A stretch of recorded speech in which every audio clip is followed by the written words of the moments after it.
नमस्कार विद्यार्थियों। BA part second political science के पेपर सेकंड पेपर फर्स्ट विश्व के प्रमुख संविधान में आज हम अध्ययन करेंगे यूनाइटेड स्टेट्स ऑफ अमेरिका के कॉन्स्टिट्यूशन का, उसकी मेन फीचर्स का। तो पहले थोड़ी चर्चा कर लेते हैं। आप संयुक्त राज्य अमेरिका के बारे में बहुत कुछ जानते हैं कि वो लगभग 92 लाख वर्ग किलोमीटर तक फैला हुआ बहुत बड़ा राष्ट्र है, जिसकी आबादी अब इस समय लगभग 30 करोड़ के आसपास है, जिसमें 3 करोड़ के आसपास ब्लैक्स रहते हैं, जो कि नाइजीरिया और इथोपिया को छोड़ के अफ्रीकी देश कोई भी मान लें तो उससे उसकी आबादी ब्लैक्स की यहाँ ज़्यादा है। ये क्रिश्चियंस का देश है, लेकिन यहाँ यहूदी बहुत ज़्यादा रहते हैं। इज़राइल में जितने यहूदी हैं उसके लगभग 3 गुना यहूदी यहाँ रहते हैं। और इसके अलावा एशिया से आए हुए बौद्ध भी हैं, अरेबिया से आए हुए मुसलमान हैं और हिंदू भी हैं। ये प्रोटेस्टेंट देश है, लेकिन कैथोलिक्स भी यहाँ आराम से इसका 20% के आसपास हैं। और वैसे तो अमेरिकन्स की प्रमुख भाषा स्पेनिश है और 90% लोग इसे ही बोलते हैं। यहाँ लगभग 143 देशों के विभिन्न निवासी हैं, वो यहाँ रह रहे हैं। इसलिए अमेरिका वर्ल्ड में अपना डोमिनेंस इसलिए बनाए रख पा रहा है कि यहाँ बहुत अधिक डाइवर्सिटी है। इसका मीनिंग ये है कि डाइवर्सिटी आपकी यदि ज़्यादा है और आप उनकी ह्यूमन रिसोर्सेज के पोटेंशियल को एक्सप्लोर कर लेंगे तो आप वर्ल्ड के टॉप मोस्ट कंट्रीज में से होंगे। ये ब्रिटेन का उपनिवेश रहा हुआ है और आपको पता ही है कि नो टैक्सेशन विदाउट रिप्रेजेंटेशन, प्रतिनिधित्व के बिना कर नहीं। ये प्रश्न भी बहुत पूछा जाता है और अमेरिकन क्रांति का ये नारा भी था। 16 दिसंबर 1773 की बोस्टन की टी पार्टी आपको पता होगा, जब यहाँ बोस्टन के मैसाचुसेट्स के बोस्टन सिटी के नगरवासियों ने चाय से भरे 3 जहाज़ों को नष्ट कर दिया था। तब से इस उनकी अमेरिकन क्रांति, अमेरिकन स्वतंत्रता संग्राम का आगाज माना जाता है। और उस समय 5 सितंबर 1774 को उस महाद्वीप की प्रथम कांग्रेस हुई थी। फिर 1775 को दूसरी महाद्वीपीय कांग्रेस हुई और फिर 4 जुलाई 1776 को अमेरिका को स्वतंत्र कर दिया गया। और अमेरिका की स्वतंत्रता की जो घोषणा है वो भी बहुत अहम मानी जाती है। क्यों? क्योंकि ये एक ऐसा चार्टर था जिसने मानवाधिकारों की बात की। इन्होंने कहा औपचारिक घोषणा में कि हम इन सत्यों को स्वयं सिद्ध मानते हैं कि सभी मनुष्य समान उत्पन्न हुए हैं और उनके सृष्टा ने इन्हें कुछ ऐसे अधिकार दिए हैं जो उनसे छीने नहीं जा सकते। इनमें जीवन, स्वतंत्रता और सुख प्राप्ति के लिए प्रयत्न करने का अधिकार भी है।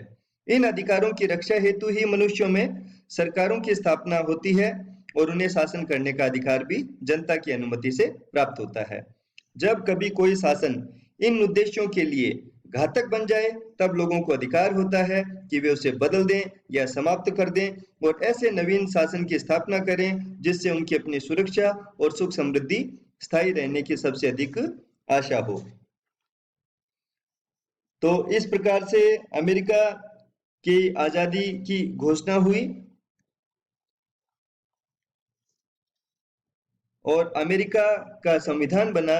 अमेरिका के संविधान के बारे में मुनरो ने कहा है कि ये संविधान 1787 का तिथि चिन्ह रखते हुए भी इन गुजरे हुए वर्षों में निरंतर विकसित, विस्तृत और नवीन परिस्थितियों के अनुकूल बना है। अब हम बात करते हैं अमेरिका के संविधान की प्रमुख विशेषताओं के बारे में। तो ग्लैडस्टन ने कहा है कि अमेरिकी संविधान मानव जाति की आवश्यकता तथा मस्तिष्क से उत्पन्न किसी निश्चित समय की सर्वाधिक आश्चर्यपूर्ण कृति है। ये पहला इतने बड़े देश का पहला निर्मित लिखित संघ था, संविधान था, इसलिए ये बहुत छोटा संविधान है। इसका निर्माण 1787 में हुआ और ब्रिटेन के संविधान की तरह इसका क्रमिक विकास नहीं हुआ है। ये तो इसका मूल ढांचा फिलाडेल्फिया सम्मेलन से बना। ये एक टाइम विशेष की मांग पे बनी हुई कृति है और फिर न्यायिक व्याख्याओं, प्रशासनिक कार्यों और परंपराओं से इसका विकास होता गया। संविधान की अधिकांश धाराएं लिपिबद्ध हैं, मूल ढांचा भी लिपिबद्ध है। ब्राइस ने कहा है कि अमेरिका का संविधान विश्व के लिखित संविधानों में सर्वोच्च है। यानी ये बहुत छोटा संविधान है लेकिन लिखित संविधान है और बहुत महत्वपूर्ण चीजों पे इसमें चर्चा कर ली गई है। जैसा मैंने कहा, ये बहुत छोटा संविधान है। मुनरो मानता है कि संयुक्त राज्य अमेरिका के संविधान में केवल 4000 शब्द हैं जो 10 या 12 पेजों में लिखित हैं, मुद्रित हैं और जिन्हें आधे घंटे में पढ़ा जा सकता है। अमेरिका के संविधान में केवल 7 अनुच्छेद हैं, जबकि ऑस्ट्रेलिया के संविधान में 128 अनुच्छेद हैं, कनाडा के संविधान में 147 अनुच्छेद हैं, अफ्रीका के संविधान में 153 अनुच्छेद हैं और भारत के संविधान में 395 अनुच्छेद और 12 अनुसूचियां हैं।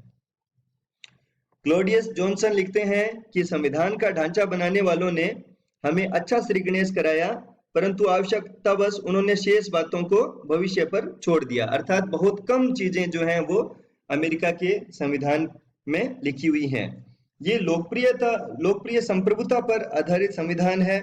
1777 में परिसंघ के विधान में इस सिद्धांत का अभाव था क्योंकि उसमें संप्रभुता राज्यों में निहित थी, लेकिन फिर इस वर्तमान संविधान में इस त्रुटि को दूर कर दिया।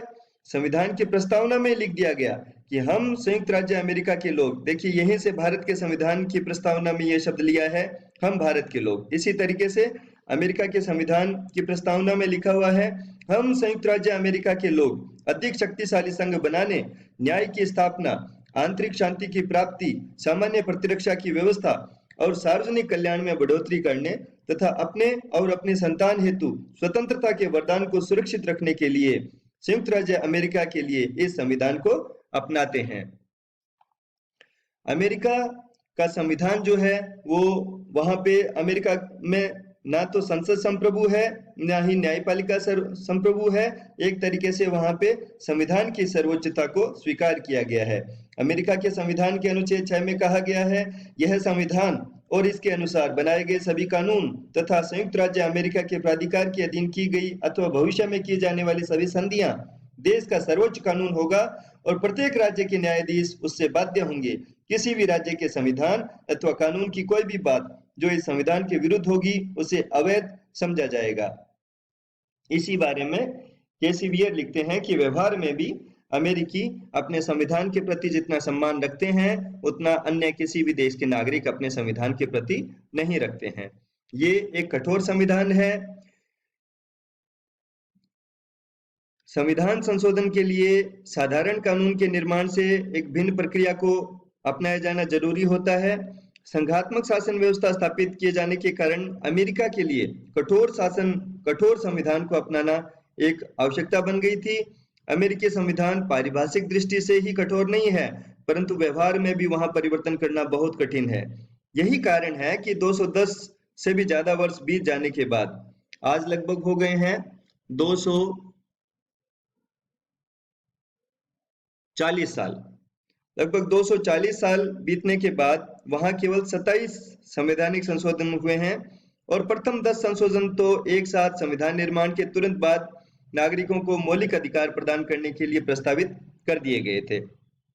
और संविधान में संशोधन की पद्धति 5वीं धारा में लिखी हुई है और उसमें लिखा है कि विशेष बात यह है कि संविधान की प्रथम धारा की 9वीं उपधारा के पहले और चौथे उपबंधों को संशोधित नहीं किया जा सकता और न ही संबंधित राज्य की अनुमति के बिना किसी राज्य को उसे सीनेट में प्राप्त प्रतिनिधित्व और मताधिकार से वंचित किया जा सकता है। अमेरिका के संविधान में संशोधन की 2 चरण हैं, संशोधन की प्रस्तावना और संशोधन का अनुसमर्थन या पुष्टि।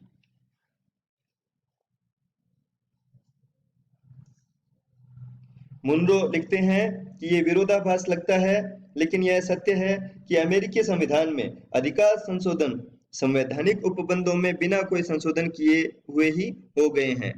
मार्शल ने भी माना है कि संशोधन पद्धति जो है वो अत्यधिक कठिन और कष्टकारी है। मेडिसन लिखते हैं कि अमेरिका में संविधान के संशोधन का ढंग उस अत्यधिक सरलता के विरुद्ध भी सचेत है जिसके कारण संविधान को अत्यधिक सरलता से नष्ट किया जा सकता है, और उस अत्यधिक कठिनाई के विरुद्ध भी सचेत है जिसके कारण जाने हुए दोष भी दूर नहीं किए जा सकें। ग्रिफिथ भी मानते हैं कि इस कठोर संविधान ने व्यवहार में आश्चर्यजनक लचीलापन प्रदर्शित किया है।